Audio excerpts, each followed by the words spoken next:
Hey guys. So, it's really bright outside.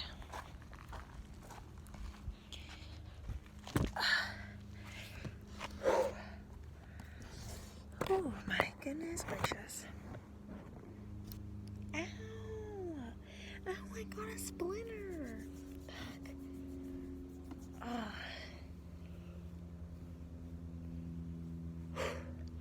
Alright guys, what's up? So, I thought I'd come outside today. It's really, really nice and the baby's napping. But I thought I'd come outside to film my video for today. I'm going to try to keep this short because I hate editing and I really don't want to edit this later.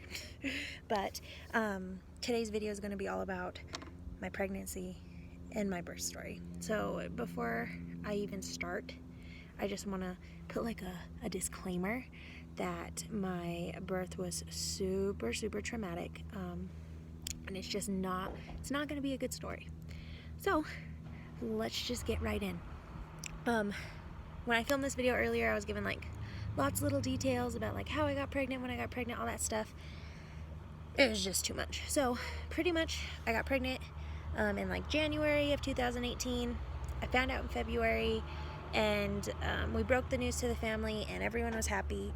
So it was a very positive thing, but it was definitely an accident. So my first trimester was pretty normal, I guess. I did not pee a lot though. I also I didn't get sick, so I was super hungry, and I think me not getting sick is what led to a major amount of weight gain throughout those like 10 months. So I wasn't sick. I was super, super hungry, and I was super tired. So I would I'd wake up, go to work, fall asleep at work, come home, and I mean as soon as I came home at like 5 o'clock, I would sit on the couch and pass out. I remember Sebastian would come home and be like, Nan, I made dinner, or like, hey Nan, where is dinner? And I just wouldn't wake up. I couldn't. And I did that for like probably a good month straight, a month or two. Also, tenderness. Oh my freaking God, guys. Like, I couldn't put a shirt on. I couldn't put my bra on. He couldn't touch me. They were huge as well, and you couldn't touch them because they just hurt so freaking bad. God, this was over a year ago. I'm trying to remember everything. Let's see. Sciatica was really, really bad, especially going into like the second trimester. I would have really, really, really bad cramps, like right down my right ass cheek, and also like in your stomach. You start cramping. My second trimester was better. I was working, I was, more awake. I was still working out, but I was just putting on pounds, and I was just eating, and I was trying to eat good, but being in an office setting where you're sitting down all day is not good when you're pregnant. Like, some people may think it is. Maybe it is for like a high risk pregnancy, but for a normal pregnancy, no. Try to walk around. I gained a lot of weight. So, other than that, everything was good. I had one scare. I believe it was at my like 4 or 5 month mark.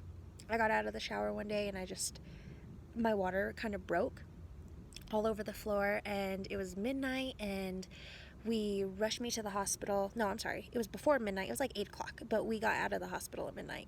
So I rushed to the hospital. I got checked, made sure everything was okay. I just remember crying. I just remember telling Sebastian, like, if we lost this baby, I'm gonna have to give birth to, you know what I mean, our baby, and it's no longer living. So it was really hard, but everything was fine, and I'm so thankful for that. My third trimester was gruesome. It was gruesome.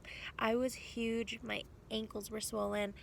I was carrying a lot of weight. Now my knees are fucked up because of it. But I mean, it was just uncomfortable. You have a huge baby in you. You have huge boobs. I was already like lactating all day, every day, just fucking milk. So that was happening before I even gave birth. And then let's see what else. I was still really hungry. I remember I got let off work like a month early, so I was sitting around the house for like a month, just like binge watching Netflix and eating fucking Cinnamon Toast Crunch, and I gained a lot of weight. So I just remember when my water broke, it was like 7 in the morning. Sebastian was working nights, and I remember I got out of bed because my alarm went off and my water just broke. And I mean, a lot. Like, just. So the first thing I did is I call him. He's freaking out already. You know, he's driving home. He's freaking out thinking I'm like having the baby right now. But we call the family. We go and get breakfast. And he's tired because he worked all night. So I'm like, okay, so we went and got some burritos. And I was like, well, I got to clean my house. I have stuff to do. I got to pack the baby's bag. Like, you know, when you're in that mom nest mode, you repack and repack. And anyways, so I just remember I actually put our whole guest bedroom bed together and set everything. Like, it was crazy. I waited a really, really long time before heading to the hospital, and the doctors weren't really happy, but I was like, you know what? If I'm going to labor at home, I'm going to labor in my own way. So I threw a diaper on, an adult diaper, and I think I went through 3 adult diapers and filled them up before we even headed to Colorado. It's like a 45-minute drive. So I remember when we were halfway up there, I started like having like real contractions, because I think I waited like 4 hours, but I started having real contractions, and then I was like, oh shit. So we got to the hospital. They already had a room for me. I checked in, got all my stuff together. They checked, you know, my amniotic fluid, make sure it was fluid and not like piss, because every doctor just thinks you're just magically peeing your fucking self, which is stupid. So they checked that. I was ready. I remember Sebastian went and got me a cheeseburger. So I ate it and I felt good, and then the doctor came in like probably half an hour later, and she was like, okay, well, we're gonna put you on Pitocin. I was like, okay, yeah, let's get it going. I want this kid out of me. And I already had I believe it's called an induction. Anyways, I had that scheduled for like 4 days prior, because Sebastian was going to be out of town. I was like, we got to have our baby before he leaves. So I was going to be put on Pitocin anyways, but I was put on Pitocin, and of course the contractions just kicked up like crazy. I remember bouncing on my ball. I remember just being in lots and lots of pain, and I'm glad Sebastian left when he did, because right when he left, it was me and my mom, and I was bouncing on my ball and she was rubbing my back, and then I just started puking because the pain was just so intense. I also remember one of the nurses was really rude. I had to get a new nurse because she couldn't get, like, I'm scared of needles. I have like a phobia, and I told them that. I have like really bad panic attacks. I have like anxiety, anything to do with like hospitals. Like, I was already scared just thinking of pushing a baby out of me. So I was already having really, really bad anxiety. And so she couldn't get the needle in, and she was getting upset with me and being rude to me. So I had to get a new a new nurse. And she was fantastic. I mean, guys, seriously, after I gave birth, me and this nurse, like the next day, she came over just to see me before I left, and we hugged and cried in the hallway together for like 10 minutes because it was just so fucking traumatic. And my midwife wasn't there, and the only person really, like, the only like medical personnel there for me was this nurse, and she was just by far amazing. Sebastian was amazing. His mother was amazing. My mother was not amazing in there. I'm gonna be truthful, like, I felt just way too much anxiety because she was just scared and mad and yelling at the doctor, and it just wasn't good for me, especially with my first birth. But so this is when it starts getting a little traumatic, guys. I do have a video I will add in, because I know this video is already almost 10 minutes long, but I did take a video of me in the hospital after I gave birth, and you'll see my eyes are just puffy. I broke blood vessels. I pushed for probably like, I think I pushed for like 6 or 8 hours or something, and pretty much what happened was he wasn't like lowering into the canal quickly enough. Even with the Pitocin, we found out that I had the umbilical cord was just wrapped around him in a bunch of spots, like his neck, his arm, his body, his legs. So I was pretty much like fighting with the umbilical cord. It like didn't matter how much I pushed, what position I was in. Like, I did multiple positions, used different types of peanut balls, like everything you could think of. Like, they put a sheet on my belly and did this and stuff, and it just, nothing was working. So it came to a point where his head was finally like starting, like you could just see the top of his head, and then I was losing so much blood, and I had to have oxygen that the doctors were getting scared. So she's like, well, I'm gonna go get the doctor. And I knew what that meant like they're gonna push him back up in me and fucking cut me open, and I wasn't having it. So Pretty much when she left, I grabbed that nurse's hand and I grabbed Sebastian's hand and I just pushed that motherfucker out, dude, straight up. So it was really, really bad. And like I said, I'll add a video at the end of this, but pretty much Dawson was born dead. I was like pretty much at the brink from blood loss. They were able to resuscitate him, but it just was not a great day. It was terrible. It was absolutely terrible. Other than that, I just remember sitting there blaming myself. Like, calm down. But I just remember blaming myself over and over again. Like, if I would have pushed harder, if I would have came into the hospital earlier, if I would have done this and this and this, then, you know, I just remember asking, like, why is he not crying? Why isn't he crying? It's my fault. It's my fault. And then, you know, they're like, no, he's not crying, but he's breathing. He's okay. He's okay. But that was probably the worst moment of my life. Like, not only the worst day, like, the pain was terrible, obviously. Like, I wanted to die, but when your baby's born not breathing, and when, like, the cord was so tight around his neck that when she cut it, blood just splattered across the wall. It hit Sebastian in the face. It was absolutely just terrible. Just terrible. But I'm so thankful for the nurses there. The doctor kind of gave up on me, and I'm just really disappointed in her. I had a midwife, and it wasn't the midwife that I wanted. She didn't do what she needed to do. But I do thank God for my family and the support of the nurses there. Everyone that brought my baby back to me. But it is hard. It was hard moving past that, and it's hard, like, living with the PTSD, because you have all this family that's like, hey, have another baby, like, Dawson needs a sibling, and I'm like, you weren't in the room, you didn't go through what I went through, you don't get to tell me what my son needs and what my family needs and what's best for me, because you don't fucking know. You don't know what I went through. You don't know I almost died. You don't know Dawson was born dead. Like, he was fucking dead. And so I'm still battling with that to today. It's been like a year and a half, and I'm still just terrified. And I posted this in my stories a while ago, but I am trying to be open about it. And it's just, I have a lot of PTSD from giving birth, and I don't see myself ever doing it again, ever. So I definitely, I don't recommend it if you're not ready. Obviously, I mean, it's a baby, you're going to be a mom. But, I mean, when they tell you the pain is excruciating, they're not kidding. I got an epidural. The epidural did not work because the doctor made me wait so long. She was telling me, oh, well, you should wait because he's not low enough. No, if you feel like you need the epidural, you get it when you want it, because by the time they put it in me, they shoved that catheter up me, and I felt everything. Like, it went from feeling it in your stomach, the contractions, to just straight in your whole fucking vagina. And that was the worst. I wish I would have gotten my Pitocin earlier, and just did what I wanted to do, then listen to that doctor, because she was just terrible. My birth experience was really, really, really, really, really bad. And it's sad to say that it's like that for a lot of women. But if you have had, you know, a traumatic birth experience, if you're scared because you're currently pregnant and you decided to watch this and listen to my story, I'm sorry, guys. Not everyone's story is traumatic. And that doesn't mean that your birthing is going to be traumatic. Everyone's different, you know what I mean? And you never know what's going to happen.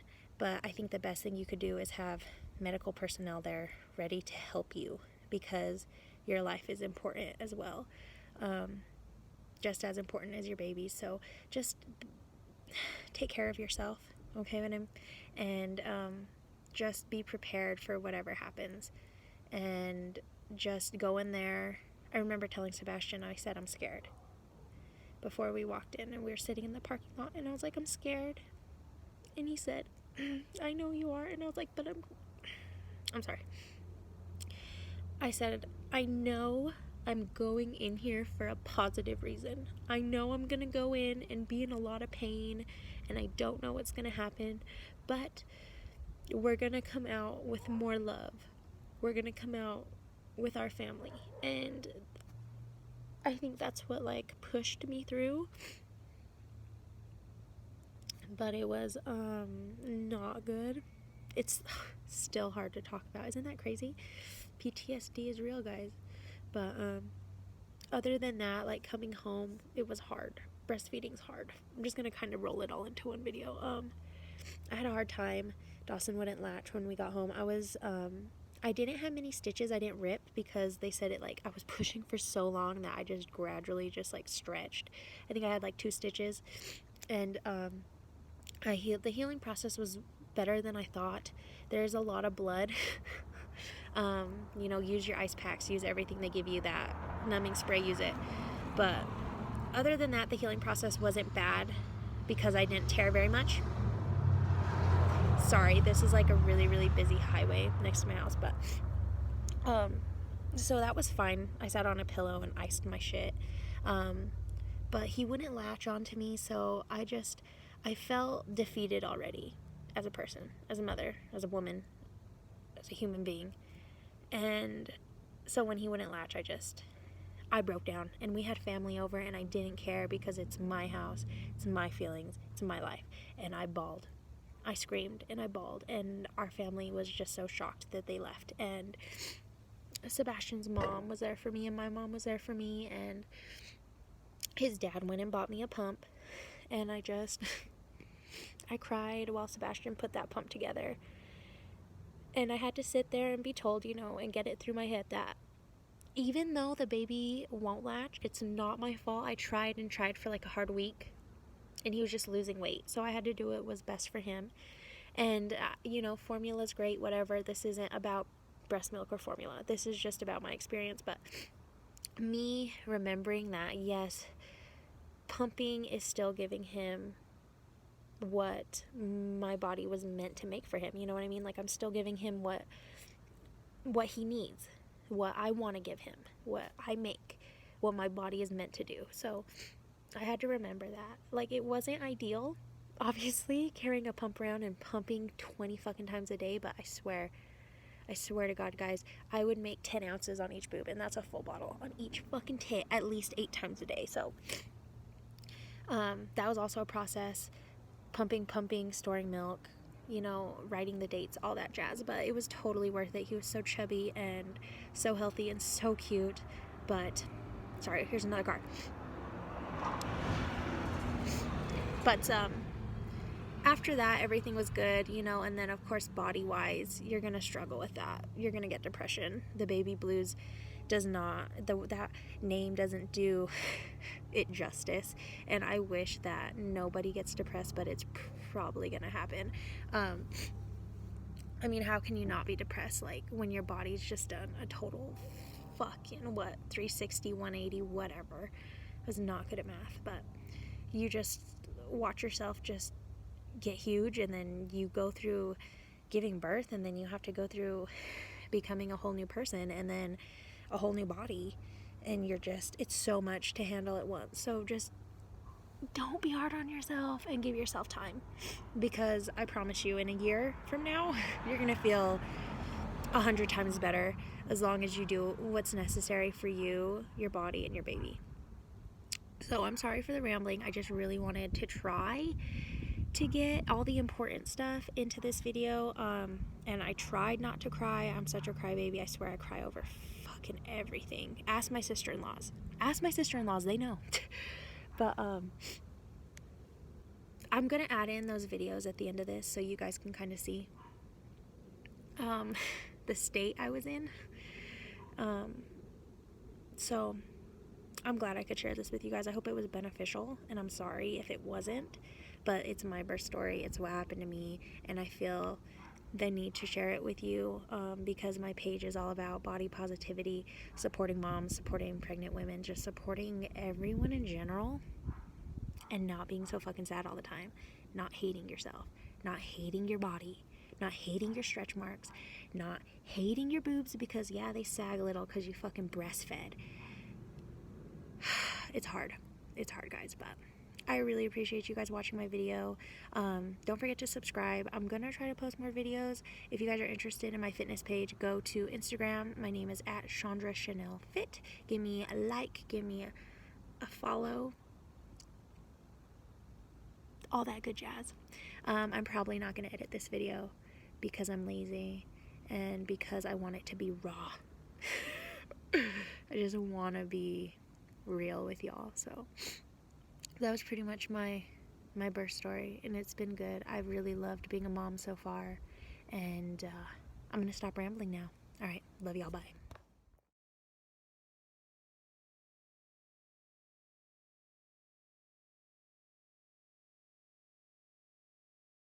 Okay, so it is October 19th.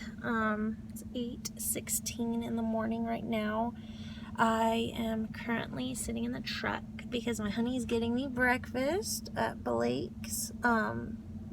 If you don't know what that is, it's like the best little burrito place in New Mexico. But anyways, at about 7 o'clock this morning, yep, about an hour and a half ago, my water broke while I was in bed, just a little bit. So I was like, okay, well, let me call my honey since he was on his way home from work. So, I didn't think much of it. I was like, okay, awesome. My water's breaking. That's cool. But it wasn't like too much.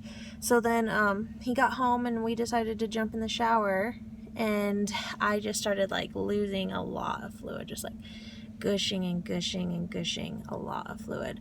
So I got out and I was refusing, to put about these Depends diapers, and he's all, put it on. I was like, no, I don't want to wear one yet. Well, it got to the point to where I had to put one on because I was just soaking the floor underneath me, so I'm losing like a lot of fluid. I just called my doctors at 8. And the midwife doesn't come in until 9, but they told me not to worry about it because I tested negative for my group B strep test. So as of right now, I am sitting in an adult diaper, feeling like I'm peeing myself, and I'm gonna eat, and then I'm gonna go home and pack my bag. I have baby's bag packed. My bag, I think I overpacked and I really didn't I've been so out of it. So I'm going to try to go home and pack my bag, make sure I have everything that I need. And yeah, so as soon as something else happens, I will let you guys know. But of course I need to go home and get ready because I look like garbage. And then our doctor's is all the way in Durango, so we are driving 45 minutes to Durango. So I am starting to have like slight contractions, and the baby's moving a lot, like a lot. He's been very active ever since like 5 o'clock this morning, so we're just waiting for the contractions to get stronger and closer together, and then we'll head to the doctor depending on what she tells me at 9. So. Okay, so it's about 3:30. I have my IV in. It took them a couple tries because I freaked out really bad. So it's not their fault, but I'm currently just relaxing and watching TV. I'm hooked up to the monitors to look at baby's heart rate over there and my contractions. My contractions weren't very steady, so they had me do a breast pump for about 20 minutes to see if that would help contract my uterus. So we did that. I'm waiting for my midwife to come in at 4 so we could talk about Pitocin, getting stuff started since it is already 4 o'clock. My water broke around 7 and we got to the hospital at about 1. So at 1 o'clock. They admitted us right away. Nurses are awesome. They're great people. And they did, in fact, say that my water ruptured. So that was positive. So Sebastian is getting me food right now, waiting for him to get back, and so I can eat, and then talk to the doctor hopefully, and then see where it goes from there. So then we can call family and stuff. The only people that know are my sisters, which live out of town, and his mom and dad, and my mom and dad. So, and my grandma, because she's staying at my dad's house. But other than that, we haven't told anybody. We're just waiting to see what happens. But yeah, she said baby sounds good and looks good. And he's doing really good. Okay, so like really tired. It's 9:30 right now. I really didn't get to make a video after my last one because things just got really intense. Pretty much they put me on Pitocin at around, I want to say, when I got in here. I don't know if it was 1 o'clock or 4 o'clock, but 4 o'clock is when I seen my midwife. So I was put on Pitocin and everything got really intense. It lasted a good amount of time. Pretty much I lasted until I was about 80 to 90% effaced, but I was only 2 centimeters dilated. She wanted me to last until I was at least 4, but I think I lasted until I was like 2 or 3 centimeters. That's 2 centimeters for a long time. But she said the effacement is what really mattered. I ended up having my mom, my honey, and my mother-in-law here, which was great. They were all really awesome. The contractions were pretty hard. I was having a lot of back labor, so I got on my ball for a little bit. And I labored on my ball for a while, and my mom rubbed my back, and my honey rubbed my back. I opted in for an epidural just because I couldn't take it anymore. I ended up throwing up from the pain, which was actually a good thing because it was just so intense. The man that did my epidural was amazing. The anesthesiologist here in Durango is awesome. I took it like a champ, I'm not gonna lie. It didn't hurt at all. It was not bad, and it helped a lot. It took my stomach contractions away.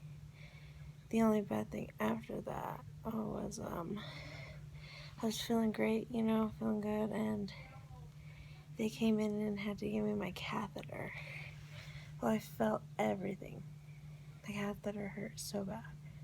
So the baby was already so low that every time I had a contraction, his head was on the catheter. So I was still having contractions, but it was in my entire vagina and not my stomach. So I labored like that for about 4 hours, I want to say. I was able to sleep in between contractions. Oh, mind you, when I first got on Pitocin, my contractions were 2 to 3 minutes apart. So when I got my epidural, they were even closer. So I was still feeling them. Even though they weren't as intense, they still hurt. And then I was feeling them in my whole butt the whole time. Let me see. I think we did some practice pushes around 1. Probably about, I'd say, through at least 10 contractions. So I did like 30 pushes or so. 3 pushes per contraction. It was hard. But I know, as you can tell, I'm really tired. We're getting to that. So I was pushing, and I guess I wasn't completely open. I saw like a little lip of cervix in the way, so baby wasn't really coming down. So I contracted on my peanut ball on each side, so 3 when I started pushing. So labor was really hard because my thighs were numb. So while I was pushing, it wasn't too bad at first. Like, the pain wasn't bad, it was just the contractions themselves. So the doctor asked me to stop pushing my epidural button because I couldn't feel my contractions while I was on my back, only when I was on my side. So I stopped. Sorry, I'm all shaky. So I did stop pushing my epidural. And then I pushed and I pushed, and after the first hour, I'm hypoglycemic. So after the first hour, my sugar was really low because I had thrown up my lunch that we ate around 3:30 before the doctor came in. We were finishing eating up around 4. So I had thrown all that up. So I had nothing in my stomach but ice chips. Oh, and I did take a bath. Bath was awesome. Took a bath before I got my epidural. It was really nice. I got in and I got out and then I got back in. But anyways, my labor was really hard. Like I said, after that first hour, I got really dizzy. I'm still really dizzy. I was seeing like 2 of everything, so I had my eyes shut most of the time. I was contracting really hard in my vagina, in my butt, and in my stomach. So I did side labor. I did, laying on my back. And then we did, when I was on my all fours right here, which really helped bring baby down. And then I think what I liked the most was the squat rack. They like lifted my bed up all the way and put this little like squat rack on the end of my bed by my feet down here. And I labored. Sorry, my baby's right here. And I labored like that. Oh, my baby's awake. My beautiful, you see him.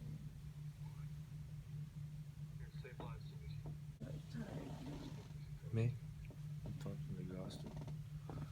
I couldn't only imagine how you feel. I'm nowhere near as tired as you. You did work all day before this, so. Yeah, but you sleep.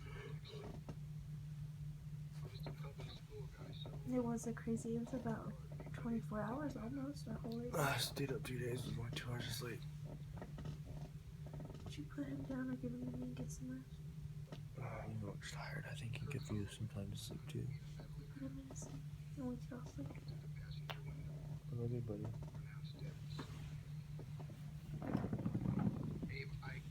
That'd be good right there. And we could all get a little nap. Oh, he's so careful.